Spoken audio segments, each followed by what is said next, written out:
अस्सलाम वालेकुम, good morning, सुबह बखैर। कैसे हैं आप सब लोग? आप देख रहे हैं Geo Pakistan with Humayun Abdullah.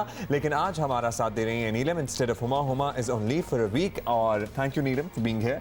It's so good to have you over and it's so good to be back with you guys after a weekend. मैं ज़रा ट्रैवल कर रहा था, आई वेंट टू लाहौर और वापस आकर ये एहसास हुआ कि जनाब बाकी मुल्क में तो अब तक वो सर्दी वाला मौसम महसूस किया जा रहा है, लोग एंजॉय कर रहे हैं, जैकेट्स पहन रहे हैं, धूप में बैठ के कीनू खा रहे हैं। लेकिन कराची में अब लिटरली वो कैफियत आ गई है जब आप एक फैसला करने पे मजबूर होते हैं, और वो फैसला बड़ा अहम फैसला है ज़िंदगी का कि आपको कंबल तो लेना है लेकिन साथ में हल्का पंखा चलाना है कि नहीं चलाना। बिल्कुल, और ये सूरत हाल कराची में चलती रहती है। अब्दुल्ला, ऐसे लाहौर का मौसम कैसा था? कुछ धुंध कम हुई है? धुंध बिल्कुल कम हो गई है, बहुत खूबसूरत धूप निकल रही है। और मजीद क्या हुआ लाहौर में ये तो मैं आपको बाद में बताऊंगा, लेकिन एट द सेम टाइम पूरे मुल्क में ही एक बात जरूर हो रही है और वो बात ये है कि स्कूल्स खुल रहे हैं। और एक वक्त होता था अब्दुल्ला के छुट्टियां हो रही हैं, ये एक अच्छी खबर होती थी, लेकिन अब छुट्टियां होना बच्चे भी इसको ज्यादा पसंद नहीं कर रहे हैं, क्योंकि बच्चे भी अब चाहते हैं कि एक कंटिन्यूअस सिस्टम हो। पता नहीं जी, मैं जिन बच्चों को जानता हूँ उनको अभी भी रोने आ रहे हैं स्कूल खोलने। ये कौन से बच्चे हैं ऐसे बच्चे? लेकिन एक और बात जो लोगों को ओवरऑल पूरे मुल्क में बड़ा परेशान कर रही है, और वो परेशान ये बात कर रही है कि पेट्रोल मसनूआत की कीमतों में फिर इजाफा हुआ। ये सिलसिला ऐसा लग रहा है कहीं रुकने का नाम नहीं ले रहा। जनवरी में दूसरी दफा हुआ जी। पिछले माह हुकूमत ने 2 बार पेट्रोल महंगा किया, अब इस माह का आगाज भी पेट्रोल महंगा। अच्छा, उस पे सबसे ऑकवर्ड बात ये होती है, खबर आती है कि ओगरा ने तो इतने इजाफे की तजवीज दी थी, लेकिन अवाम पर ऐसा लगता है कि रहम खाते हुए कुछ पैसे कोई भीख मांग रहे थे हम यहाँ पर खड़े होके, और फिर वजीर आजम साहब ने उस कशकोल में 2 रुपए का सिक्का डाल दिया है। अवाम पर रहम खाते हुए सिर्फ 2 रुपए का इजाफा किया है। ये मुसलसल अगर हम 2 रुपए इजाफा लगाते रहें, जिसमें हर दफा ये बैंटर किया जाता है, हर दफा ये कहा जाता है कि ओगरा, फिर ओगरा की तजवीज अगली दफा 50 रुपए की कर दें, फिर 10 रुपए बढ़ा दें, और यही लाइन इख्तियार करें कि ओगरा ने तो 50 रुपए इजाफे की तजवीज की थी और अवाम पर हुकूमत ने रहम खाते हुए 10 रुपए का इजाफा किया। फरवरी का आज पहला दिन है और उस लिहाज से खबर अच्छी नहीं है, क्योंकि पेट्रोल की कीमत में इजाफा हो गया है। 2 रुपए कुछ पैसे इजाफा हुआ है, लेकिन अवाम के लिए ज़ाहिर है ये एक बुरी खबर है, क्योंकि 70 पैसे यानी कि 3 रुपए आप समझ 3 रुपए ही, बिल्कुल ठीक है। और दिस मेक्स अ डिफरेंस, क्योंकि आपको पता है कि पेट्रोल की कीमत बढ़ती है तो हर चीज की कीमत में फिर इजाफा होता है, चाहे वो अशाए जरूरियां हों, खुरोनोश की ज़रूरत की चीजें हों, सब्जी, फल, क्योंकि ट्रांसपोर्टेशन से इसका ताल्लुक है। बिल्कुल, इस पर बात हम करेंगे। इससे पहले आज लेकिन इस अलमिये पे जरूर बात करें कि अपनी बारी कि ओगरा ने इतनी तजवीज़ दी थी और हमने इतना कम इजाफा किया, लेकिन इससे पहले कि माजी की हुकूमतें अगर 2 रुपए का इजाफा करें या 1 रुपए का इजाफा करें तो वो पेट्रोल बम से तशबीह दी जाती थी। तो अपने लिए भी वही स्टैंडर्ड रखा करें, डबल स्टैंडर्ड्स ना इख्तियार किया करें। अच्छा, ये डिसीजन जो है ना बहुत लोगों को इंट्रीग कर रहा है, बहुत से लोग पूछ रहे हैं। ऑलरेडी मुझसे कल 3 दोस्तों ने पूछा कि जनाब ये क्या सिलसिला है, बिकॉज ये एक कड़वा सच है कि अगर हमारे यहाँ लोगों को मौका मिले किसी और मुल्क की शहरियत लेने का तो वो दौड़ते हुए जाएंगे। ऑल्दो वो ट्विटर पर पाकिस्तान जिंदाबाद के नारे भी लगाएंगे, लेकिन बस उन्हें मौका देने की देर है कि किसी और मुल्क का पासपोर्ट और शहरियत मिल रही है तो क्या पाकिस्तानी पासपोर्ट तक तर्क कर देंगे, और वो जो ट्विटर पर जंग लड़ने में सबसे आगे होंगे वो उस लाइन में भी सबसे आगे खड़े होंगे। खैर, एनी हाउ, किन लोगों को ये शहरियत मिल रही है, हर इंसान का बुनियादी हक है कि वो अपने बेहतर मुस्तकबिल की ख्वाहिश करे और अपने बेहतर मुस्तकबिल के लिए अपनी मर्जी से फैसले करे। तो अब I guess all those who are लेकिन किसी ऐसे मुल्क की जिसके कवानीन बड़े सख्त हों, उनकी जानिब से ये तब्दीली है, बड़ी तब्दीली है। सहूलियात भी बहुत जबरदस्त होंगी ना। फिर आप सोचें कि आप यूएई के सिटीजन होंगे तो आपको क्या मरात मिलेंगी उनकी तरफ से भी, और कितनी आपकी। अच्छा, ये एक सवाल है कि यूएई की शहरियत मिलने के बाद आप अपने मुल्क की शहरियत, अगर आप लेट्स से पाकिस्तानी हो, तो वो शहरियत भी आप रख सकेंगे या नहीं?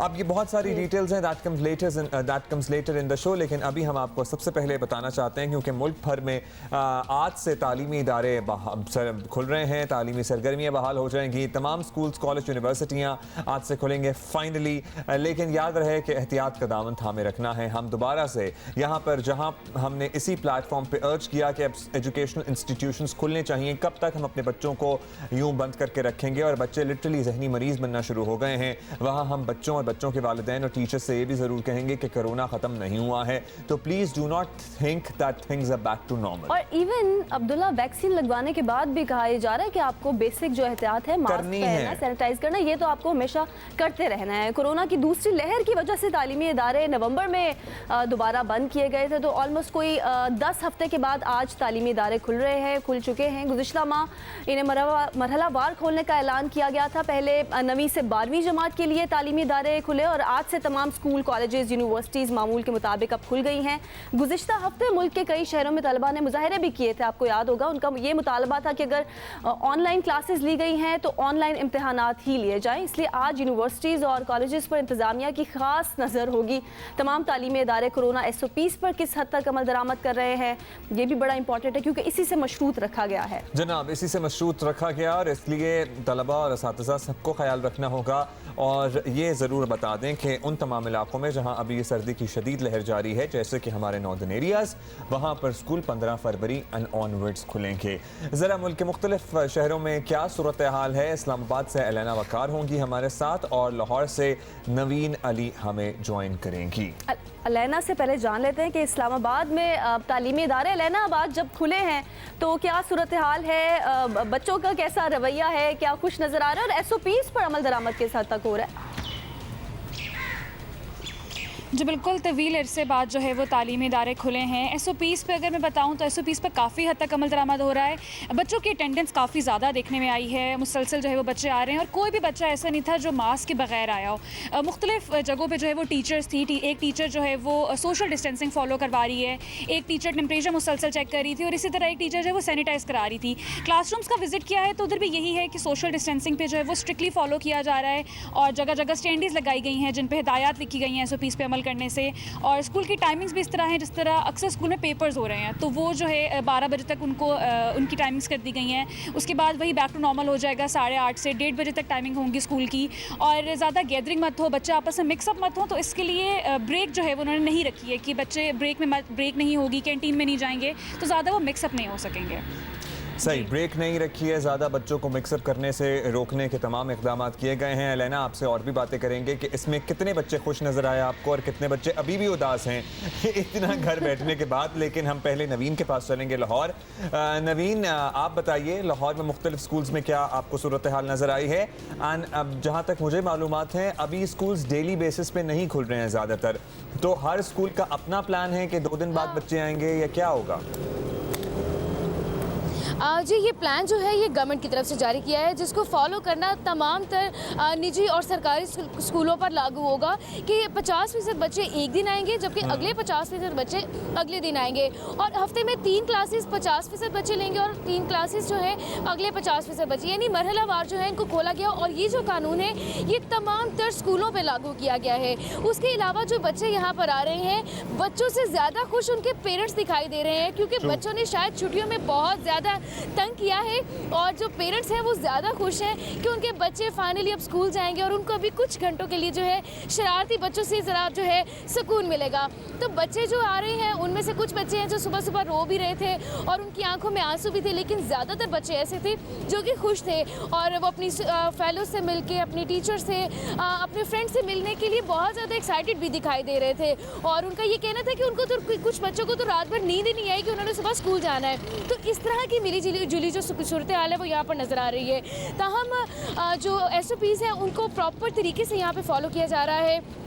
जो चौकीदार है वो यहाँ पर सैनिटाइज़र का स्प्रे पकड़ कर खड़ा है, उसके अलावा थर्मल गन से बच्चों को फीवर चेक किया जा रहा है, हैंड सैनिटाइज करवाए जा रहे हैं, बच्चों को मास्क की पाबंदी करवाई जा रही है। इवन स्कूल के बाहर 2 से 3 मास्क पहले खड़े हुए हैं कि जिस बच्चे ने मास्क नहीं पहना वो मास्क पहले खरीदे, पहने और फिर स्कूल के अंदर दाखिल हो।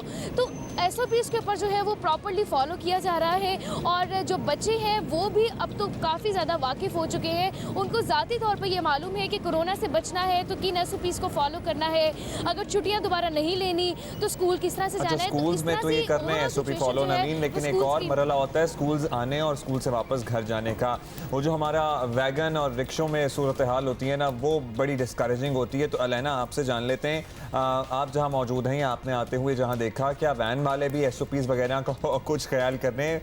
बड़ा आई डाउट कि वो कर रहे होंगे क्योंकि उन्होंने ओवर फुल किए होते हैं बच्चे किसी वैन या रिक्शे वगैरह में। जी बिल्कुल, बड़ी मिक्स सूरत हाल दिखाई दी। अक्सर वैन्स जो थी उन्होंने काफ़ी फॉलो भी किया हुआ था, बच्चों को बड़ा समाजी फासले के तहत बिठाया हुआ था, लेकिन अक्सर ने नहीं भी बिठाया हुआ था जिस तरह वाकई ओवरलोड हुई होती है। लेकिन आज जिस तरह पहला दिन भी था तो बच्चे आ रहे थे, लेकिन बड़ी मिक्स सूरत हाल दिखाई दी हमें वैन्स और जो इस तरह से बच्चे आ रहे हैं मैं तो जिनकी भूल अपनी गया ticket Alana box is service है, जॉइनिंग अस वो तो फ्रॉम ध्यान से इस्लामाबाद, आए और आराम से। इस्लामाबाद में तो आई गेस रक्षे में नहीं आते होंगे, हम तो गए रक्षे में स्कूल। जी जी बिल्कुल। जी जी रक्षा इस्लामाबाद में तो नजर ही नहीं आते हैं। हाँ। ठीक है, अलैना और नवीन हमारे साथ मौजूद हैं और नवीन जैसे बता रही थी कि बड़ी मिक्स्ड सी फीलिंग है, कुछ बच्चे खुश हैं, कुछ बच्चे उदास हैं, लेकिन सारे पेरेंट्स जो है वो बहुत ज्यादा खुश है कि आज उनके बच्चे जाएंगे, बच्चों को भी कोई मसरूफियत मिलेगी। तो कुछ आराम नवीन, का मौका आपको ट्रांसपोर्ट वगैरह में क्या कोई एसओपी का ख्याल रखता हुआ नजर आया बच्चों को लाने वाले लोग जो थे? देखिए जी, स्कूल जी आप बिल्कुल ठीक कह रहे हैं कि स्कूल्स के बाहर तो एसओपीज़ को फॉलो करवाया जा रहा है, लेकिन जो वैन्स और रिक्शे यहाँ पर आ रहे हैं, एक एक रिक्शे के अंदर 8-8 बच्चे भी मौजूद दिखाई दिए हैं। जो वैन्स हैं वो टोटली फुल हैं और जो वैन्स के अंदर जो ड्राइवर्स हैं वो हजरात जो हैं वो बच्चों को ये तक भी नहीं कहते कि वो मास्क ही वेयर कर लें। यानी ये ट्रांसपोर्ट के ऊपर तो आप एसओपीज़ के बारे में कहें तो बिल्कुल ज़ीरो है, कोई एसओपी नहीं है। इवन उनको तो ये भी नहीं कहा जाता है कि बच्चे ज़रा फासले से बैठ जाएँ या उतनी सीट्स पर बैठ जाए जितनी अवेलेबल हैं। बच्चे एक दूसरे की गोद में बैठे हुए हैं और बिल्कुल भर के रिक्शा जो है वो स्कूल पहुंच रहा है और स्कूल पहुंच के जो है एसओपी के ऊपर फॉलो करना शुरू होता है। तो इस तरह की जो सूरत हाल है वो ट्रांसपोर्ट का मसला है जो कि शायद कभी हल नहीं हो सकता, क्योंकि गवर्नमेंट ने बार बार इंस्ट्रक्शन दी थी ट्रांसपोर्टर्स को कि उनकी गाड़ियाँ बंद की जाएंगी, उनको फॉलो किया जाएगा उनको, लेकिन वो सिर्फ बातों तक ही था। ट्रांसपोर्टर्स के ऊपर कोई खासा जो है वो ख्याल नहीं किया जा रहा। Thank you Naveen and thank you Alaina. वही हमेशा हमने यही देखा, इससे पहले जो फर्स्ट वेव के बाद हमारे स्कूल्स खुले थे, बट यू नो एक बहुत धड़का, बहुत डर और बहुत खौफ इस बात का है कि कहीं दोबारा हमें वो सूरत हाल का सामना ना करना पड़ जाए कि हमने बड़ी खुशी खुशी स्कूल खोले और फिर दोबारा से स्कूल बंद कर दिए गए। लेकिन I hope and I wish कि थोड़ा सा ट्रांसपोर्ट वाले भी ख्याल रखें, क्योंकि अभी ऑल्टरनेटिव डे पर ही ये तमाम निज़ाम चल रहा है, यानी तमाम बच्चों को हुकूमत की जानिब से भी खैर इस पे चेक एंड बैलेंस रखना भी बड़ा एक मुश्किल काम है कि ट्रांसपोर्टेशन में किस तरह से एसओपी छोड़ें जी, हुकूमत के लिए अपने और बहुत काम ख्याल रखा जाए या नहीं। कहाँ वो बच्चों के ट्रांसपोर्ट चेक हाँ, लेकिन एक दो चीजें अब्दुल्ला वैसे तो अब जिंदगी का हिस्सा बन गई, ये बड़ी अच्छी बात है। जैसे नवीन बता रही थी कि पेरेंट्स भी खास ख्याल रख के बच्चों का उन्हें भेज रहे हैं स्कूल्स में। अब सैनिटाइजर बैग में रखना ये भी एक जिंदगी का हिस्सा बन गया है और इसके साथ साथ मास्क लगाना, ये सारी चीजें इन पर अमल दरामद जो है वो जरूर करिए, क्योंकि कोरोना की सेकंड जो वेव है वो जरा ज्यादा स्वेयर है। बिल्कुल। और अभी हम कराची चलेंगे और कराची की हम सूरत हाल जानेंगे, वहाँ से हमें अपडेट करेंगे Qamar Ali Mustoi. So over to you Qamar. जी, कराची के सरकारी और निजी स्कूलों में 8 से पहली से 8वीं जमात तक की क्लासेस में तदरीस का आगाज़ हो रहा है। साथ ही साथ हायर एजुकेशन से मुंसलिक जो यूनिवर्सिटीज़ हैं उनमें भी जो है आज से तदरीस का जो अमल है वो शुरू हो रहा है। स्कूल आने वाले बच्चों को पहले जो है वो वॉक थ्रू गेट से गुजारा जा रहा है। बच्चों का जो है दर्जा हरारत जो है वो थर्मल गन के ज़रिए चेक किया जा रहा है। क्लासेस में दाखिले से कबल बच्चों के हाथ जो है वो सैनिटाइज़र से साफ़ कराए जा रहे हैं। स्कूल में आने वाले जो तलबा हैं उन्होंने भी जो है वो कोरोना वायरस से बचाव के लिए मास्क पहने हुए हैं। बच्चों का कहना है कि वो स्कूल में आकर बहुत खुश हैं। अब जो है मुकम्मल तौर पर जो है वो तालीमी सिलसिला जो है वो पहली से हायर एजुकेशन तक जो है वो सिलसिला शुरू हो चुका है और बच्चे भी काफ़ी खुश हैं। बच्चों के आने का सिलसिला जो है वो तालीमी इदारों में शुरू हो गया है। जी, तालीमी सिलसिला शुरू हो गया है। कराची की सूरत हाल भी हमने जान ली। थैंक यू जनाब।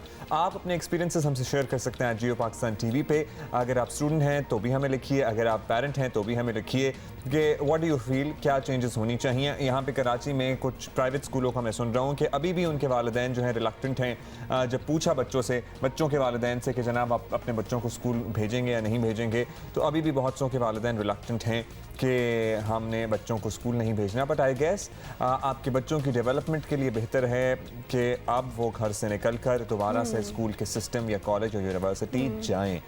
अभी हम आगे बढ़ते हैं और कोरोना वैक्सीन की तो हम बात कर ही रहे थे, लेकिन अभी तक हम कहीं और ही अटके हुए हैं। बदकिस्मती से पाकिस्तान और अफगानिस्तान दो मुल्क हैं जो अब तक पोलियो जैसे ख़तरनाक मरज़ से जान नहीं छुड़ा सके, और इसकी बड़ी वजह वालिदैन की जानिब से बच्चों को पोलियो के क़तरे ना पिलाना है। 2020 में पाकिस्तान में पोलियो के 84 केसेस सामने आए थे। तमाम बच्चों को पोलियो वैक्सीनेशन इसलिए भी ज़रूरी है क्योंकि जो बच्चा पोलियो के क़तरे पीने या पोलियो से बचाव का हिफाजती टीका लगवाने से महरूम रहेगा, वो वायरस के फैलाव का सबब भी बनता है फिर। और इसीलिए हम बार बार कहते हैं कि वालिदैन की ज़रा सी गफलत जो है वो बच्चे को उम्र भर के लिए माजूर कर सकती है और बाद में पछतावे के सिवा फिर कुछ नहीं रह जाता। How are the festivities and menu क्या था और क्या माहौल था? देखिए, कई सालों बाद बिलावल हाउस में ऐसा खुशियों का समा था और शहीद मोहतरमा बेनज़ीर भुट्टो साहिबा और साबिक सदर आसिफ अली जरदारी साहब की सबसे बड़ी साहबजादी की शादी थी। तो एक तो सब लोग बहुत खुश थे, लेकिन इसके साथ साथ एक दिल में एक कसक भी थी कि अगर शहीद मोहतरमा बेनज़ीर भुट्टो साहिबा हयात होती तो शायद माहौल कुछ और ही होता। और जाहिर बात है, हर बेटी ये चाहती है कि अपनी रुखसती के वक्त वो अपनी माँ के और बाप के साए तले रुखसत हो। अच्छा शर्मिला साहबा, ये भी कहिएगा कि बख्तावर के शौहर महमूद साहब के बारे में कम ही लोग जानते हैं और जब ऐसा होता है कि इतना बड़ा सियासी घराना हो तो ये सवाल हर किसी के जहन में आता है कि क्या महमूद साहब का इरादा है आगे सियासत में आने का? देखिए, जहाँ तक मैंने उन्हें देखा है, मुझे वो बहुत ही चार्मिंग पर्सनालिटी नज़र आए और मैं समझती हूँ कि चूँकि बीबी बख्तावर भी बहुत ज़्यादा सियासत में इन्वॉल्व नहीं होती और बहुत ही एक सिंपल सी और बहुत ही एक समझदार लड़की हैं वो, इसी तरीके से उनके जो शौहर हैं वो भी मुझे बहुत ही सुलझे हुए लगे और मुझे नहीं लगता कि वो आइंदा आने वाले दिनों में सियासत के अंदर कोई कदम रखेंगे। अच्छा, for all those uncles and aunties who are really intrigued, बता दें शर्मिला कि बख्तावर की शादी हो गई है जरदारी साहब और बिलावल भुट्टो का। जाहिर है बड़े दे वर रियली हैप्पी। तो अब बिलावल का नंबर कब आ रहा है? कोई ऐसी खबर, कोई सुनगुन आप तक पहुंची है? ये तो एक ऐसा सवाल है जो या तो चेयरमैन साहब खुद बता सकते हैं या फिर आपको मेरा ख्याल है कि इंतज़ार करना पड़ेगा ऐसे खबर का। देखिए, ये फैसले एडवांस में नहीं होते, ये जोड़े आसमानों पे बनाए जाते हैं, जिस तरह हमारा एक ईमान है हम समझते हैं। और जब एक मौजू वक्त होता है और उसी के ऊपर होता है, जाहिर बात है कि बिलावल भुट्टो जरदारी साहब चूँकि इतनी बड़ी पार्टी के चेयरमैन भी हैं, उन पर बहुत ज़्यादा भारी जिम्मेदारी भी है और मुल्क में सियासत इस वक्त गर्म भी है। तो इंशाल्लाह जब भी वो वक्त आएगा तो हमें उम्मीद है कि बहुत अच्छे हालात होंगे, ये कोरोना का मामला नहीं होगा और एक बार फिर बिलावल हाउस में खुशियों की गूंज होगी। इंशाल्लाह जी, थैंक यू। होपफुली जल्द ये मौका भी आए और बिलावल हाउस में दोबारा से बिलावल की शादी की खुशियों की गूंज हो। और ट्रू, वेरी ट्रू इंडीड के वक्त से पहले जब अल्लाह ताला ने आपकी लिख दी है ना कि आपका इस दिन आपका निकाह होना है और किसी ने आपकी ज़िंदगी का हिस्सा बनना है, तो वो उसी दिन होता है, चाहे आप कोशिश जितनी मर्जी कर लें कि उससे पहले हो जाएं या उसको डिले करने की कोशिश करते रहें, वो जब मुकर्रर है तभी होना है। बहन के निकाह पे उन्होंने ऑल्दो ट्वीट किया था कि आज ऐसा लग रहा है कि हमारी वालिदा हमें इन खुशियों में देख रही हैं। चलें जी, आगे बढ़ते हैं। कुछ बिल्कुल आगे बढ़ते हैं, लेकिन एक चीज मैं ये कहना चाहूंगा कि the couple looks very cute together, लेकिन दूसरा जो डेकोर था ना शादी का, बहुत अच्छा, I really liked it. So it was simple, it was elegant, it was very very traditional. और हम एक और तस्वीर थी जिसमें देखा तो हमारा टिपिकल तंबू नहीं होता जो कनात होती थी पहले वाली, वो भी मुझे डिजाइन नजर आया। And the decor was not over the top but it looked really really nice. So anybody who has done this job, good job. I guess professionals के लिए एक अच्छा मौका है। All those doctors, engineers and other professionals who are watching us right now, मुत्तहिदा अरब अमारात की शहरियत अब गैर मुल्कियों को भी मिल सकेगी। You know, this is a big change in all the Arab countries। आपको पता है किस तरह से आप सारी उम्र भी वहाँ गुजारते हैं तो आपको शहरियत नहीं देते वो, लेकिन अब ये चेंज होने जा रही है सूरत हाल। अमारात में रहने वाले इस फैसले पर बहुत ज़्यादा खुश नहीं, बहुत ज़्यादा लोकल्स हैं, आई वंडर कि वो खुश होंगे, लेकिन वैसे जो रेजिडेंट्स हैं दे आर रियली हैप्पी। लेकिन शराइत काफ़ी सख्त नहीं। यूएई ने पहली बार अपनी शहरियत के दरवाजे गैर मुल्कियों के लिए खोले हैं। नए कवानीन के मुताबिक सरमायाकार, as an if you have a lot of money, doctor, फनकार, दानश्वर, साइंसदान, रिसर्चर और अपनी फील्ड में महारत रखने वाले अफराद को अमाराती शहरियत के लिए दरख्वास्त देने की इजाज़त होगी, वो इसके एलिजिबल तो होंगे। प्रोफेशनल्स के लिए ये अच्छी खबर है अगर शराइत का पता चल जाएगी क्या शराइत है। जहाँ अमाराती पासपोर्ट के फ़वाइद बहुत से हैं, वहीं ये भी याद रखना बड़ा ज़रूरी है कि इसे हासिल करने की शराइत भी बहुत सख्त रखी गई हैं। पाकिस्तानी जो हैं वहाँ उनकी बड़ी तादाद मुत्तहिदा अरब अमारात में काम तो करती है, लेकिन उनसे ज़्यादातर मज़दूर तबका उसमें शामिल है और अब तक सामने आने वाली जो मालूमात है उसके मुताबिक इस तबके के लिए शहरियत का चांस ना होने के बराबर है। हाँ, आपको पता है कि हमारी बहुत सारी लेबर काम करती है वहाँ पर, एम्प्लॉयड है इन UAE और सऊदी अरब में भी पहले बहुत ज़्यादा लोग होते थे, लेकिन अब ज़रा कम हो गई उनकी तादाद। अभी हम बात करते हैं नुमाइंदा जियो न्यूज़ मुत्तहिदा अरब अमारात सब्त आरिफ हमारे साथ मौजूद हैं। सब्त आरिफ, मुत्तहिदा अरब अमारात ने शहरियत देने का ऐलान किया है। बहुत ही बड़ी तब्दीली और बुनियादी तब्दीली अमाराती कानून में कौन कौन से लोग हैं जो एक्चुअली एलिजिबल होंगे to apply for a citizenship? जी, जैसे कि आपने कहा कि बुनियादी तब्दीली, यकीनन यहाँ पर इस तब्दीली को बड़ी इनकलाबी और तारीख़ी तब्दीली करार दिया जा रहा है, क्योंकि अरब दुनिया में उमूमन नेशनलिटी देने का, कौमियत देने का, पासपोर्ट देने का रुझान नहीं है। पहली दफ़ा ऐसा हो रहा है कि मुत्तहिदा अरब अमारात ने अरब दुनिया में ये पासपोर्ट देने की रिवायत डाली है और यहाँ पर मुख्तलिफ कैटेगरीज़ बनाई हैं हुकूमत की जानिब से, जिनको ये नेशनलिटी ऑफ़र की जाएगी, जिनको रिकमेंड किया जाएगा यहाँ पर जो हाईएस्ट कोर्ट्स हैं उनकी जानिब से, तो उनको नेशनलिटी मिल सकती है। फ़ायदे ये होंगे कि यहाँ पर लोग मुस्तकिल बुनियादों पर रह सकेंगे, वीज़ा नहीं चाहिए होगा यकीनन जब पासपोर्ट बन जाएगा, और इसके साथ साथ वो बिज़नेस कर सकेंगे। और यहाँ पर इमाराती क़वानीन को जिस तरीके से एक इमाराती यहाँ पर सिटीज़न का रोल अदा करता है वो यहाँ पर रोल अदा करता हुआ नज़र आएगा। कैटेगरीज इस तरीके से बनाई गई हैं कि मुख्तलिफ साइंटिस्ट जो हैं, जो यहाँ पर 10 साल से ज़ायद अरसे में रिसर्च कर रहे हैं, वो यहाँ पर इस नेशनलिटी के अहल होंगे। इसके साथ साथ रिसर्च स्कॉलर्स हैं जिनको इंटरनेशनल अवार्ड्स मिल चुके हैं, वो इस नेशनलिटी के लिए अप्लाई कर सकते हैं। इसके साथ साथ आर्टिस्ट हैं, मुसन्निफ़ीन हैं, गैर मामूली सलाहियतों के अफराद हैं। आपको पता है कि यहाँ मुत्तहिदा अरब अमारात में जो आबादी है वो 1 करोड़ के लगभग है, जिसमें 10 लाख जो हैं वो इमाराती हैं और 90 लाख अफराद गैर मुल्की हैं। तो एक खासी बड़ी तादाद है जो यहाँ मुत्तहिदा अरब अमारात में तरक्की की मनाजिल तय करने में अहम किरदार अदा कर रही है, साथ दे रही है मुत्तहिदा अरब अमारात का। तो उन्हीं के लिए जो है ये नेशनलिटी देने का ऐलान किया है कि हमारी तरक्की में हमारा साथ दीजिए और इस काफ़िले का हिस्सा बनिए। Right, this is a very long term and wise decision, क्योंकि अगर सिर्फ 10 लाख लोकल्स होंगे तो बाकी जो 90 लाख हैं वो actually running the system and making things work, उनको देना चाहिए। लेकिन आप ये देखें कि इसमें UAE ने अपना भी फायदा अपना भी फायदा देखा है। अच्छा, सब्त आरिफ, ये कहिएगा कि पाकिस्तानियों की एक बहुत बड़ी तादाद है जो अमारात में मुकीम है और बहुत लोग ऐसे भी हैं जिनकी वहाँ पे बहुत बड़ी बड़ी इन्वेस्टमेंट्स हैं, तो उनमें कोई एक्साइटमेंट नज़र आ रही है इस खबर के बाद? पाकिस्तानी यहाँ पर तकरीबन इस वक्त 16 लाख पाकिस्तानी यहाँ पर आबाद हैं मुत्तहिदा अरब अमारात में, जो यहाँ की तरक्की, यहाँ की तामीर में हिस्सा ले रहे हैं, बुनियादी किरदार अदा किया है। जब से मुत्तहिदा अरब अमारात का क़याम 1971 में अमल में आया है और उसके बाद से अब तक पाकिस्तानियों ने बहुत बड़ी इन्वेस्टमेंट की है, यहाँ पर कारोबार किए हैं।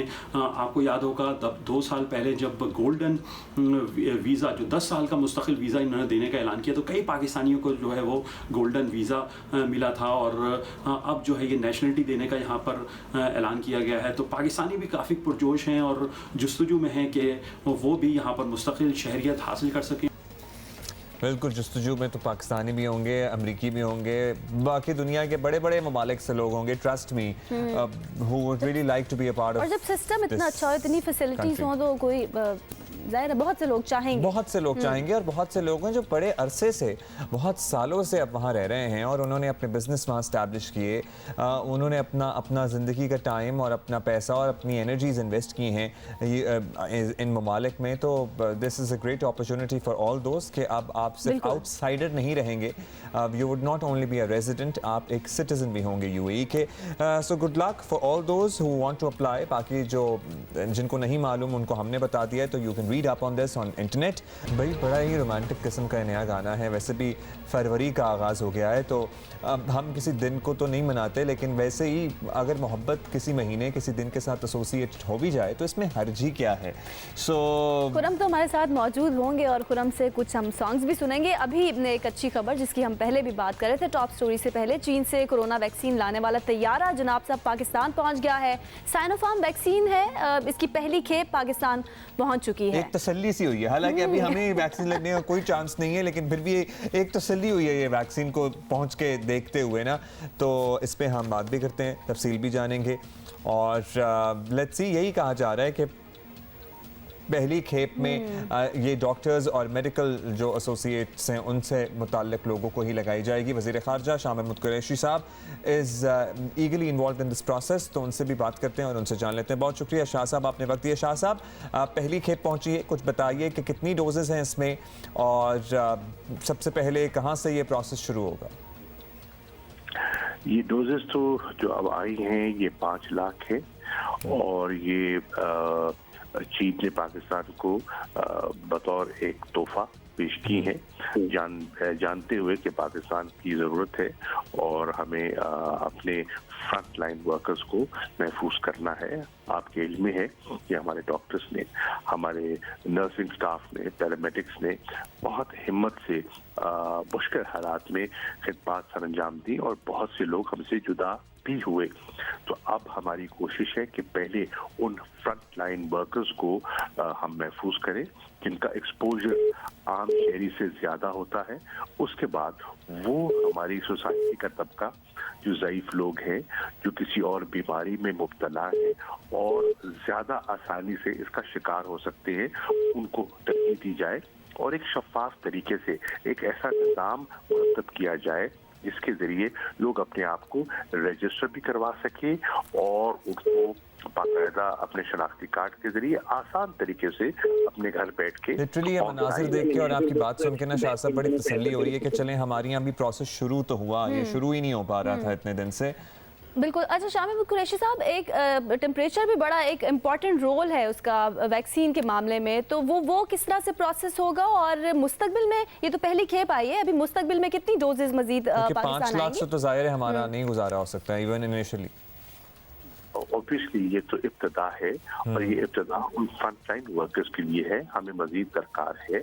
मुझे जो कहा गया था वो ये था कि हमें फरवरी के आखिर तक हमें 1.1 मिलियन यानी कि 11 लाख डोजेस दरकार होंगी। ये हमें टास्क दिया गया था। तो इस पर दफ्तर खारजा ने चीन के साथ मुज़ाकरात किए, बातचीत की, 5 लाख आ गई हैं और मैं उम्मीद करता हूं कि फरवरी के आखिर तक मजीद जो हमारी ज़रूरत है वो भी पूरी हो जाएगी। इसके साथ साथ चीन के साथ के अलावा हमारी जो मिनिस्ट्री ऑफ हेल्थ है, हमारी जो NCO का जो हमारा इदारा है वो गुफ्तगू-ओ-शुनीद में है, उनकी पेशरफ्त हो रही है। WHO की तरफ से भी एक इशारा मिला है कि पाकिस्तान की ज़रूरियात आने वाले दिनों में भी मैच की जाएंगी। तो उम्मीद है कि इंशाल्लाह अगले 5-6 माह में हमें मजीद जो कमक है, मजीद जो वैक्सीन है वो भी पहुंचेगी। चलें, दफ्तर खारजा तो बड़ा अहम किरदार अदा कर रहा है इस सिलसिले में। अब जाहिर है इट्स अ क्राइसिस, तो सभी को अपना रोल अदा करना है। लेकिन शाह साहब, एक हमारी यहाँ रिवायत है कि जब इस तरह का क्राइसिस होता है तो सबसे पहले हमारा जो VIP कल्चर है ना, वो वाले लोग पहुँच जाते हैं। और क्या आप मुझे बता सकते हैं कि if you are receiving any phone calls और WhatsApp मैसेजेस कि अब शाह साहब ये आ गई है तो ज़रा VIPs भी इस लाइन में पेश हों कि हमें भी सबसे पहले वैक्सीन लग जाए? आपने दुरुस्त कहा, हमारे माशरे में ये लाइन तोड़ने की आदत है और हम सिस्टम को बाईपास करने की कोशिश करते हैं।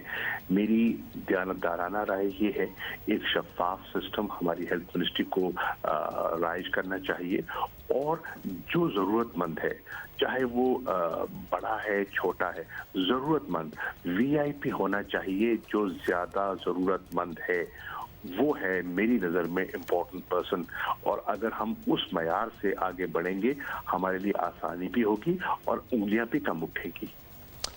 ट्रू, बहुत शुक्रिया आपका। शाह महमूद कुरैशी साहब हमारे साथ मौजूद थे। दफ्तर खारजा जनाब उसकी नेगोशिएशंस के बाद चीन से एज अ गिफ्ट, चीन हमेशा ही हमारे, आपको पता है, मुश्किल हालात में मदद करता है, तो ये 5 lakh doses of Sinopharm vaccine पहुंची है। आई होप कि ये मुस्तहिक लोगों तक पहुंचे। और जिस तरह शाह साहब कह रहे थे, उन्होंने भी तस्लीम किया कि हमारे यहाँ VIP कल्चर, वो जो लोगों को लाइन तोड़ने की आदत है ना, वो लोग शाह साहब को फ़ोन कर करके तंग ना कर दें। बिला तफरीक इस वैक्सीन का, इसकी फरहमी हर किसी तक होना, पहले ला दो, वो वाला नहीं होना चाहिए। सिस्टम जो एक्चुअली हेल्थ वर्कर्स हैं, जो एक्चुअली ज़ईफ़ लोग हैं, उनको लगनी चाहिए। वैसे तो पाकिस्तानी सियासतदान भी ज़्यादातर ज़ईफ़ ही हैं। नहीं, वो तो जो बिला तफरीक लगे ना, जो 60 इयर्स और 60 इयर्स से अबव है, सबसे पहले तो उन्हें लगनी चाहिए और उसके बाद फिर बाकी लोगों को लगनी चाहिए। खैर, अच्छी ये खबर है, चीन से आई है और जैसे शाह महमूद कुरैशी साहब बताए थे कि इस महीने के आखिर तक मज़ीद वैक्सीन भी आएंगी और दीगर ममालिक से भी वैक्सीनेशन जो है वो पाकिस्तान को मुहैया होगी। अच्छा, क्विकली हम एक और बात आपको बता दें, उसके बाद हम अपने मेहमान की तरफ जाएंगे कि पाकिस्तान डेमोक्रेटिक मूवमेंट की डेडलाइन खत्म हो गई है। एक्चुअली कल ही खत्म हो गई थी, वज़ीर आज़म का इस्तीफ़ा नहीं आया,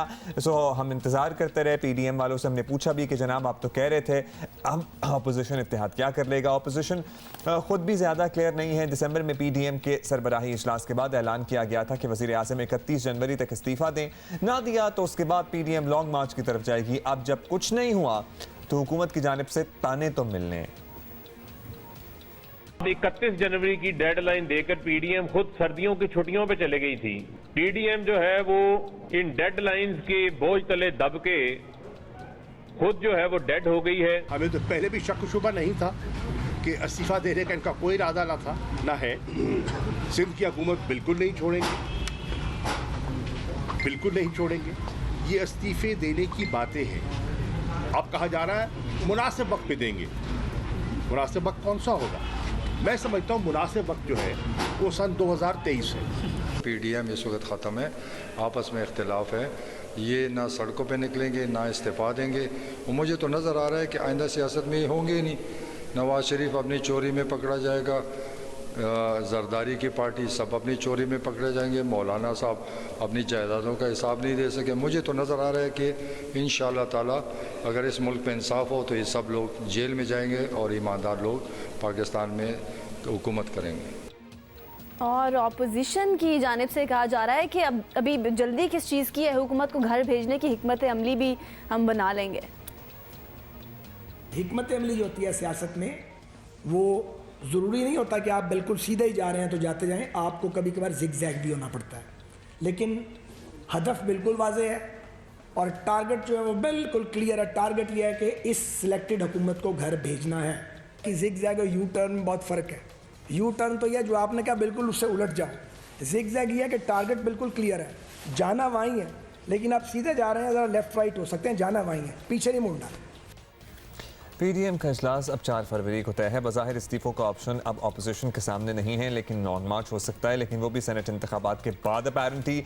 बिलावल अदम एतमाद की तहरीक पर जोर दे रहे हैं, लेकिन लग रहा है कि नून लीग और मौलाना के लिए ये तजवीज़ भी ज़्यादा मौसर नहीं है। So there is a confusion and obviously लाहे अमल क्लियर नहीं है। Secretary general Muslim League Noon Ahsan Iqbal sahab is waiting for us. Ahsan sahab, जनवरी ख़त्म हुआ, पीडीएम को वज़ीर आज़म का इस्तीफ़ा ज़ाहिर है नहीं मिला। अब पीडीएम की क़यादत को देखना है ज़ाहिर कि अब क्या करें कि हुकूमत पर दबाव भी बरकरार रहे या और बढ़े। वैसे तो अब हुकूमत कहती है कि हम पे दबाव कोई है ही नहीं। मुस्लिम लीग नून की क्या सजेशन होगी अब ऐसे में? ऑपोजिशन जमातों का 4 फरवरी को सरबराही इजलास होगा, जिसमें अपने आइंदा के लाहे अमल और लॉन्ग मार्च के लिए पीडीएम इंशाल्लाह हतमी फैसला करेगी। ये लॉन्ग मार्च आम लॉन्ग मार्च नहीं होगा।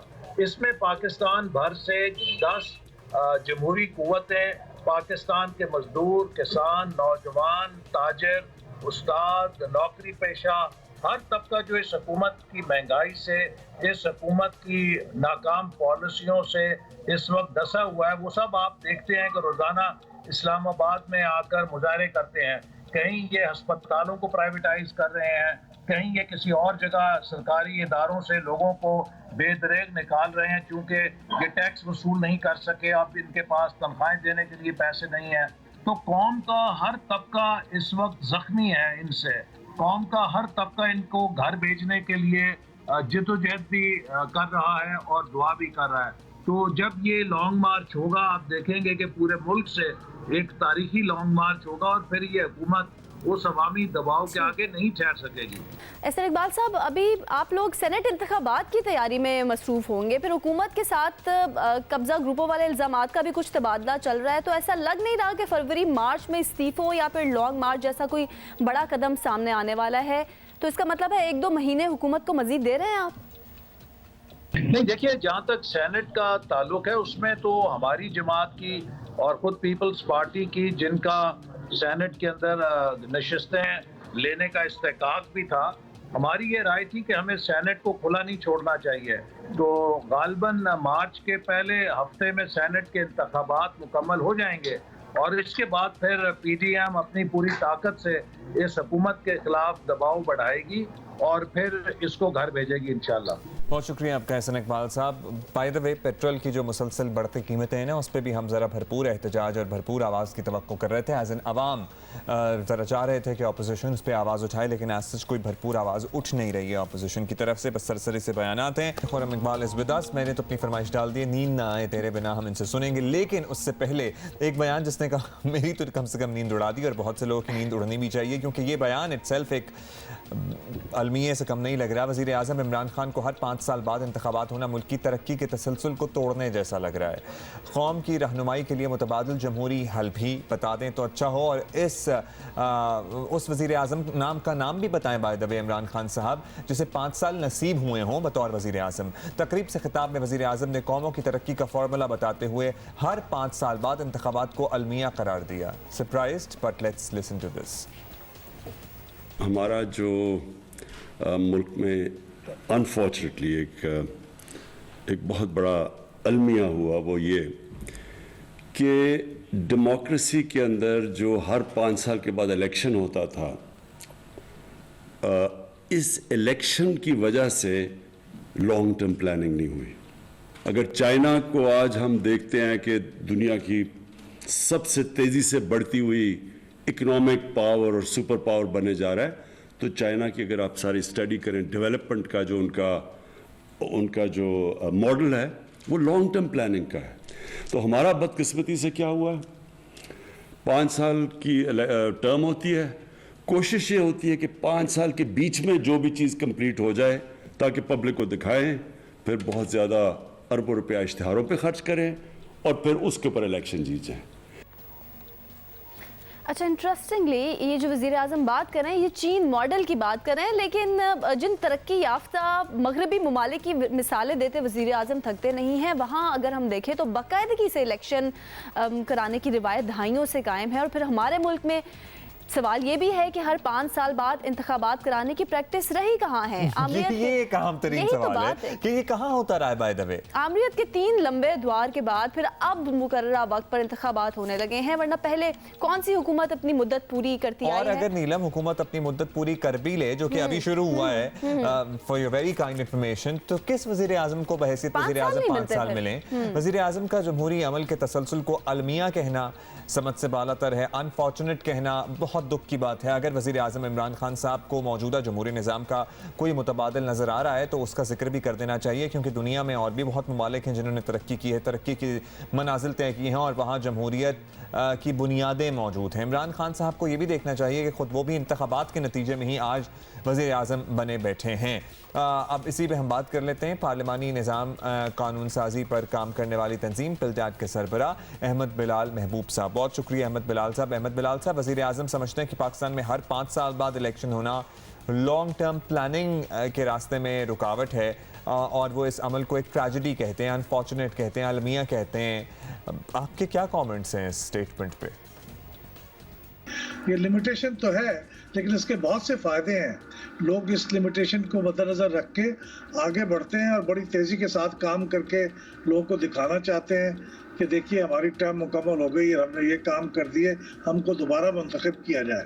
तो फ़ायदे भी होते हैं। दुनिया के मुख्तलिफ मुल्कों ने जो तरक्कियाँ की हैं जमहूरी मुल्कों में, उन सब के अंदर टर्म मौजूद होती थी, बल्कि हमारी टर्म तो शायद मैक्सिमम टर्म है। बाकी मुल्कों के अंदर कहीं 4 साल की टर्म है। अमेरिका की जो कांग्रेस है, हाउस ऑफ रिप्रेजेंटेटिव्स, उसकी मियाद सिर्फ 2 साल है। तो इस सारे के बावजूद वहाँ तरक्की होती है, चीज़ें आगे बढ़ती हैं। तो हम भी ऐसा कर सकते हैं। ये बात सही नहीं है कि सिर्फ ये जमहूरी निज़ाम की टर्म लिमिट होने की वजह से चीज़ें नहीं बढ़ सकती और हम प्लानिंग नहीं कर सकते। बिल्कुल। अहमद बिलाल साहब, अभी वज़ीर आज़म लॉन्ग टर्म प्लानिंग की बात कर रहे थे, जैसे आप भी कर रहे हैं, और कल चाइना के मॉडल का वो हवाला दे रहे थे। इसमें किसी हद तक तो हकीकत है कि चीन ने लॉन्ग टर्म प्लानिंग से बड़ी बड़ी कामयाबियाँ भी हासिल की हैं। आप ये समझते हैं कि पाकिस्तान में अगर 1 पार्टी निज़ाम लाया जाए तो क्या आज ये मुमकिन होगा? देखिए, चीन ने जो कामयाबियाँ हासिल की हैं उसमें उनके निज़ाम के मुख्तलिफ पहलू हैं जिनकी वजह से उन्होंने तरक्की की है। वरना दुनिया के कई मुल्कों में इसी किस्म के निज़ाम है, वहाँ डिक्टेटरशिप है, वहाँ वन पार्टी रूल है, लेकिन वहाँ उसी तरीके से तरक्की नहीं हुई जिस तरह से चीन में हुई है। लिहाजा चीन के अपने कुछ मारूजी हालात हैं, उनकी बुनियाद पे उन्होंने जो कुछ किया वो कर दिखाया। हमें अपने हालात का जायज़ा लेना चाहिए। मेरा नहीं ख्याल कि हम चीन के मॉडल को एज़ इट इज़ यहाँ अडेप्ट कर सकते हैं, हमारे लिए मुमकिन भी है। चीन के अंदर जो पॉपुलेशन की कंपोजिशन है उसके अंदर वो डाइवर्सिटी उस दर्जे की नहीं है जो हमारे यहाँ है। तो हमें लोगों को मुतमईन रखने के लिए, उन्हें लेके साथ चलने के लिए एक जमहूरी निज़ाम की बहुत ज़रूरत है। ट्रू, और हमारे फैमिली वैल्यूज़ और हमारे कल्चरल नॉर्म्स बिल्कुल अलहदा हैं। वहाँ पे every single person in the house hold is working. यहाँ पे कितनी औरतें काम करती हैं घर से बाहर निकल के, आप हम सब देख ही सकते हैं। तो और भी बहुत से फैक्टर्स होते हैं। आप ये बताइएगा अहमद बिलाल साहब, वज़ीर आज़म का ये बयान ज़ाहिर सोच का अक्कास है जो आजकल हम देख रहे हैं कि जहाँ खुलकर जमहूरियत की अफादियत पर सवाल उठाए जा रहे हैं। हमारी जमहूरियत में कमज़ोरियाँ सर्टनली हैं, लेकिन क्या ये कमज़ोरियाँ शख्सियात की वजह से थीं या वाकई निज़ाम में कुछ बेहतरी की गुंजाइश मौजूद है? हमारी जो निज़ाम है उसके अंदर खामियां होंगी, कमज़ोरियां होंगी, और वक्त के साथ साथ हमें उनको दुरुस्त भी करना है। लेकिन इसका ऑल्टरनेटिव जो है वो, हम तो पाकिस्तान में इतने एक्सपेरिमेंट्स कर चुके हुए हैं। हमारे यहाँ डिक्टेटरशिप भी रही है, हमारे यहाँ बुनियादी जमहूरियत का निज़ाम भी रहा है, हमारे यहाँ सदारती निज़ाम भी रहा है। तो ये सारे तजुर्बे करने के बाद हम इस नतीजे पर पहुँचे कि हमारे यहाँ अगर लोगों को साथ लेके चलना है तो उसके लिए ये पार्लिमानी जमहूरियत का निज़ाम ही बेहतर है। लेकिन अब इस निज़ाम को चलने दिया जाए, उसके अंदर मदाखलत ना की जाए, उसके अंदर इंटरफेरेंस ना हो, और उसके अंदर जो जमहूरी इलेक्टेड गवर्नमेंट है उसको काम करने के मौके अगर मिलते रहें और वो अपनी टर्म पूरी करे तो शायद ये निज़ाम की जो खामियां हैं ये भी दुरुस्त हो जाएंगी। ठीक है जी, बहुत शुक्रिया आपका अहमद बिलाल साहब। और इस निज़ाम को चलने दिया जाए और उसमें इंटरफेरेंस ना की जाए। अच्छा जी, we came across a stadium in a past few days और दिल खुश हो गया वो देख के।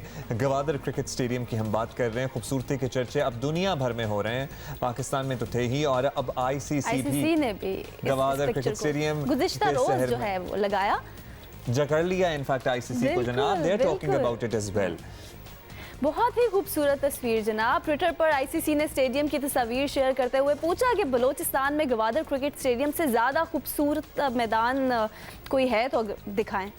अच्छा, this is a very beautiful terrain. एक पीछे पथरीले पहाड़ हैं, बीच में लश ग्रीन ग्राउंड है, और आपको पता है फिर गवादर का साहिल भी करीबी है।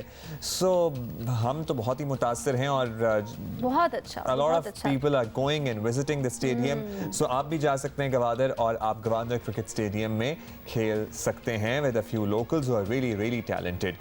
अच्छा जी, जनूबी अफ्रीका के खिलाफ ज़रा सीरीज़ का तस्करा कर लें, और हम आपको बताना चाहते हैं कि जनूबी अफ्रीका के खिलाफ सीरीज़ के लिए पाकिस्तानी T20 टीम में पिछले साल के रिकॉर्ड ब्रेकर हफीज नहीं होंगे। और कौमी सिलेक्शन टीम ने कुछ अलग किया है, बाय द वे कुछ अलग किया है। पाकिस्तान को जनूबी अफ्रीका के खिलाफ 3 T20 खेलने हैं, और सीरीज का आगाज 11 फरवरी को होने जा रहा है, लाहौर में होगा। चीफ सिलेक्टर मोहम्मद वसीम ने 20 रुकनी टीम का ऐलान किया, और मोहम्मद हफीज के साथ साथ अगर हम बात करें तो शादाब खान, अमाद वसीम और फखर जमान और वहाब रियाज को भी जगह नहीं मिल सकी। तो मिली किसे?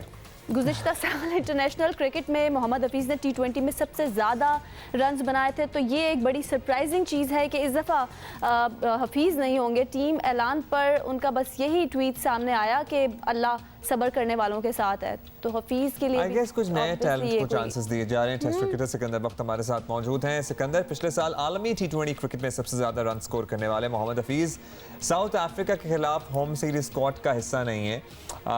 कैसा लगा आपको सिलेक्शन कमेटी का ये फैसला? मे बी लॉन्ग टर्म सोच रहे हैं या फिर उनको होना चाहिए को मौका दे रहे हैं? सेंट्रल कॉन्ट्रैक्ट ना होने की वजह से हफीज़ गए खेलने, अब वो कहते हैं मैं वापस आऊँगा। जो बबल का जो रूल है वो हमें फॉलो करना है। देखें, कुछ भी हो, पाकिस्तान क्रिकेट बोर्ड और साउथ अफ्रीका ने एक कोई मुआहिदा किया हुआ है, उसके हिसाब से वो बबल बना हुआ है। तो मेरे ख्याल से जो हमें रूल्स एंड रेगुलेशन को फॉलो करना है। कोई बात नहीं, हफीज़ इतने अच्छे प्लेयर हैं, उनको वर्ल्ड कप में जगह बनेगी, तो हमें ज़्यादा परेशान नहीं होना चाहिए। उनके ना होने से कम नौजवानों को मौका मिल जाएगा। तो बायो सिक्योर बबल जो है ना, उसकी वजह से ज़रा ये चेंजेस में भी आ सकती हैं। अच्छा सिकंदर साहब, डोमेस्टिक क्रिकेट के सुपरस्टार फवाद आलम ने सालों बाद मौका पाया है, तो नाकदीन के मुंह भी उन्होंने बंद कराए। अब T20 के लिए जाहिद महमूद का नाम भी आ गया है, कैसी चॉइस समझते हैं आप जाहिद महमूद का नाम आना?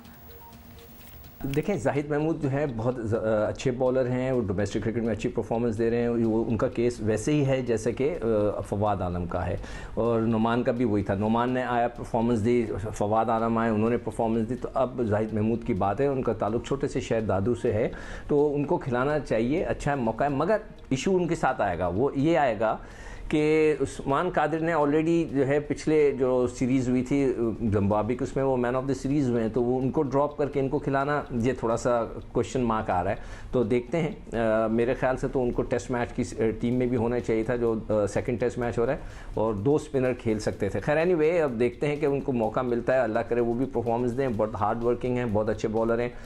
आई wish him all the best. Wishing him all the best. Thank you so much. Sikandar Bakht हमारे साथ मौजूद थे।